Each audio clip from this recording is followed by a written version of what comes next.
Hello ladies, welcome to my ladies talk channel. आप सभी का मेरे लेडीज़ टॉक चैनल में बहुत बहुत स्वागत है। तो लेडीज़, मैंने अपना ये चैनल मेरे जैसी उन औरतों के लिए बनाया है जो कि प्रेगनेंसी को लेकर काफ़ी परेशान हैं। मैं भी अपनी प्रेगनेंसी को लेकर बहुत ही ज़्यादा परेशान हूँ। मेरी प्रेगनेंसी में काफ़ी कॉम्प्लिकेशंस आ रही हैं। बहुत सारी महिलाएं जो कि हस्बैंड वाइफ दोनों सही सलामत हैं, लेकिन एक बच्चा होने में बहुत ज़्यादा ही दिक्कत आ रही है, बहुत ज़्यादा ही प्रॉब्लम आ रही है और सेम यही मेरे साथ भी हो रहा है। तो ये चैनल मेरा मेरे साथ उन सभी लेडीज़ों के एक्सपीरियंस शेयर करने के लिए मैंने बनाया है जो कि एक अबनॉर्मल प्रेगनेंसी से परेशान है। मतलब सब कुछ सही सलामत है, फिर भी कंसीव नहीं कर पा रही हैं, और अगर कंसीव भी कर ले रही हैं तो उनके बच्चे में अबनॉर्मलिटी आ रही है, बहुत सारी दिक्कतें आ रही हैं। मुझे लगता है आज के टाइम में लगभग 80% महिलाएं इस समस्या से परेशान हैं, और मैं भी इसी समस्या से परेशान हूँ।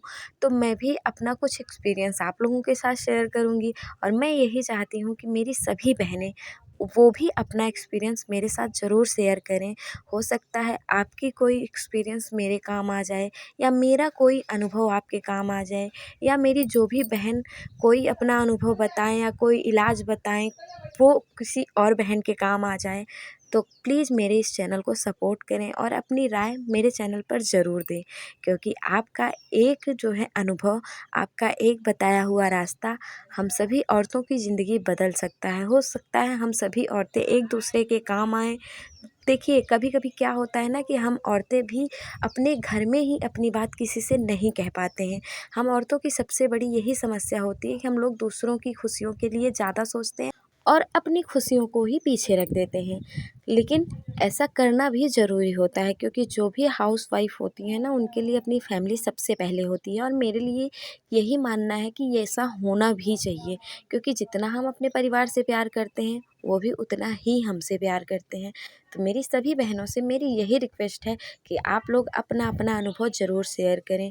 जो भी महिलाएँ इस समस्या से जूझ रही हैं, मतलब उनकी प्रेगनेंसी में प्रॉब्लम्स हैं, उनके गर्भवती होने में दिक्कत आ रही है, वो गर्भवती हो रही हैं फिर भी उनके बच्चे में दिक्कत आ रही है, और अगर उनके साथ सब कुछ अच्छा हो रहा है तो उन्होंने क्या ऐसा किया कि जो उनके साथ अच्छा हो रहा है? आपने ऐसा क्या किया कि जो आपके साथ अच्छा हुआ, आप भी माँ बन सकी हैं? और आप हो सकता है उस चीज़ को अगर बताएँगी इस चैनल पे, तो हो सकता है और बहनों को भी मतलब रास्ता मिले, अच्छे से माँ बनने का सपना जो है उनका वो पूरा हो सके। तो मेरा चैनल इसी उद्देश्य के लिए मैंने बनाया है। तो प्लीज़ आप लोग सपोर्ट ज़रूर करें और कमेंट में अपनी-अपनी राय भी ज़रूर दें। मेरा यह चैनल सभी लेडीज़ों के लिए है।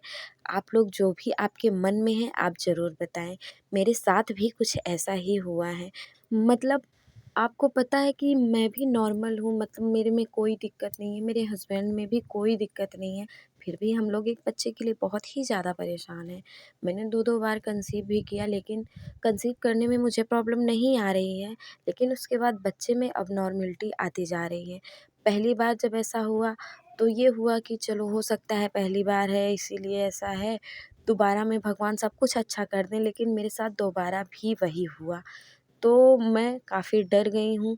बस भगवान से दिनों रात यही प्रार्थना करती हूँ कि भगवान इस बार सब कुछ अच्छा हो जाए।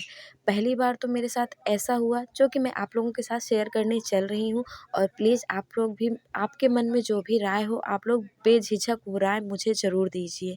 पहली बार तो मेरे साथ मेरी शादी हुई, जब आज के 6 साल पहले मेरी शादी हुई, और 2 साल बाद मैंने कंसीव किया। फ़िलहाल मैंने माँ बनने के लिए कोई दवाई नहीं यूज़ की, ना ही कोई डॉक्टर का इलाज लिया।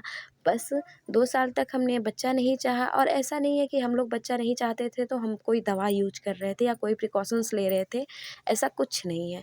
बस हम लोग 2 साल तक ऐसे ही बच्चा नहीं चाहते थे, फिर भी हमने कोई दवा नहीं ली, और फिर 2 साल बाद मैं प्रेग्नेंट हुई अपनी शादी के। 2 साल क्या, मतलब वही 1 साल 7-8 महीने बाद मैं प्रेग्नेंट हुई, और उसके बाद जब मेरी प्रेगनेंसी हुई मेरे घर वाले बहुत ही खुश थे। लेकिन फिर वही, उनकी खुशियों को किसी की नज़र लग गई, मेरी खुशियों को किसी की नज़र लग गई। जब मैं प्रेग्नेंट हुई उस समय मेरे घर वाले इतने ज़्यादा खुश थे, और फिर मतलब मुझे स्टार्टिंग में ही दिक्कत हो गई थी कि मुझे फ़ीवर आ गया था, और जब मुझे फ़ीवर आया तो मैं तुरंत ही डॉक्टर के पास गई, क्योंकि घर वाले मेरे रिस्क नहीं लेना चाहते थे। तो जब मैं डॉक्टर के पास गई तो वहाँ उन्होंने दवा दी, और फिर उन्होंने अपने हिसाब से दवा स्टार्ट कर दी, और फिर 2 महीने बाद या 2 ढाई महीने बाद कह लीजिए मेरा पहला अल्ट्रासाउंड हुआ, जिसमें पता चला कि बच्चे की हार्ट बीट अभी नहीं आई है। तो डॉक्टर ने कहा कोई बात नहीं, 1 हफ़्ते बाद 2 हफ़्ते बाद मैं फिर से अल्ट्रासाउंड करूँगी। अगर उसमें आपके बच्चे की हार्ट बीट आ जाती है तो कोई दिक्कत नहीं है, और ऐसा होता है कि कभी-कभी लेट से हार्ट बीट आती है। तो फिर ये सुनकर जब हम लोग डॉक्टर से घर आए तो फिर काफ़ी परेशान भी थे उस टाइम पे, लेकिन फिर वही हुआ, मेरी फर्स्ट प्रेगनेंसी थी तो मुझे कोई ज़्यादा अनुभव नहीं था। तो फिर मैंने यही सोचा कि चलो कोई बात नहीं, हो सकता है डॉक्टर ने जो बताया हो उसके अकॉर्डिंग 2 महीने बाद 2 हफ़्ते बाद हार्ट बीट आ जाए। फिर हम लोग 2 हफ़्ते बाद फिर से गए, तो वहाँ पे फिर से जब अल्ट्रासाउंड हुआ मेरा तो उसमें पता चला कि मतलब जो हार्ट होता है बच्चे का वो बाहर है। मतलब मेरा बच्चा कुल मिलाकर अब नॉर्मल था। उस टाइम पे जब मैंने ये न्यूज़ सुनी मुझे बहुत ही रोना आया। मुझे अंदर से वो तकलीफ़ हुई जो एक औरत महसूस कर सकती है जिसके साथ ये प्रॉब्लम्स हैं। तो मुझे उस टाइम पे बहुत ही दुःख हुआ। फिर डॉक्टर ने मुझे यही सलाह दिया कि आप ऐसे बच्चे को रख के क्या कर सकती हो, जो कि जिसका हार्ट ही बाहर है, मतलब हो सकता है वो ज़िंदा ना ही रहे। और उस टाइम पे फिर जब मैं घर आई तो डॉक्टर ने बोला था आप अपने घरवालों से राय लेकर के ये बच्चा अबॉर्ट कर दो।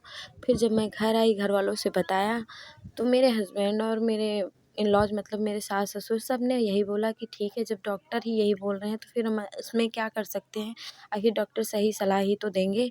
तो फिर मैंने अपना पहला बच्चा अबॉर्ट किया, और मेरा अबॉर्शन भी कुछ इस तरीके से हुआ कि डॉक्टर ने मतलब बहुत ही ज़्यादा सेफ़ तरीके से मेरा अबॉर्शन किया, कि जैसे जिसमें ऑपरेशन नहीं करना पड़ा। ऐसा अबॉर्शन किया कि मतलब मुझे आगे चल के दिक्कत ना हो, मेरी प्रेगनेंसी में दिक्कत ना हो, मुझे आगे चल के कोई भी प्रॉब्लम ना हो। वो हमारे यहाँ की बहुत ही पुरानी डॉक्टर हैं। देखिए, मैंने अभी तक आपसे ये नहीं बताया मैं कहाँ से हूँ, मैं प्रयागराज से हूँ। तो हमारे प्रयागराज की जो डॉक्टर हैं वो बहुत ही पुरानी हैं, जिनको मैं दिखा रही थी। हमारी जो गायनेक थी वो बहुत ही पुरानी और बहुत ही एक्सपीरियंस होल्डर थी। तो फिर मैंने उनको दिखाया, उनके हिसाब से उन्होंने कहा कि आप ये बच्चा अबॉर्ट कर दीजिए। फ़िलहाल 3 महीने की प्रेगनेंसी मेरी हो गई थी, 3 महीने से ज़्यादा ही की थी। तो दवा देकर भी अबॉर्ट नहीं किया जा सकता था। फिर उन्होंने अबॉर्शन के लिए बोला, तो फिर मेरे घरवाले भी तैयार हो गए। अब उस अबॉर्शन के लिए मुझे एडमिट होना पड़ा था। मतलब फिर आगे का प्रोसेस जो हुआ है वो मैं आपको कल की वीडियो में बताऊँगी, क्योंकि आज की वीडियो काफ़ी लंबी हो रही है, तो कल की वीडियो में इसका प्रोसेस मैं आगे वाला ज़रूर बताऊँगी। तो प्लीज़ लेडीज़, मैं आप लोगों से यही रिक्वेस्ट करूँगी कि प्लीज़ आप अपना अनुभव मेरे साथ ज़रूर शेयर करें। हो सकता है आपका अनुभव ही मेरे काम आ जाए, या मेरा अनुभव कोई आपके काम आ जाए। मेरे साथ जो हुआ है अगर मैं वो बताऊँ तो हो सकता है आपके किसी काम आए। तो आप लोग अपना अनुभव ज़रूर शेयर करें, और मुझे यही लगता है कि हमारा अनुभव ही हमारे काम ज़रूर आएगा। आप कुछ बताएँगी वो हो सकता है मेरे या किसी और बहन के काम आए, और मैं जो बताऊँगी हो सकता है वो आपके या किसी बहन के काम आए। तो प्लीज़ लेडीज़, मेरी हेल्प ज़रूर करें मेरे इस चैनल में। तो मिलते हैं आपसे कल की वीडियो में एक नए अनुभव के साथ, एक नए अपने आगे की नई स्टोरी के साथ। तब तक के लिए प्लीज़ मेरे चैनल से जुड़े रहें और अपनी राय ज़रूर दें। नमस्कार।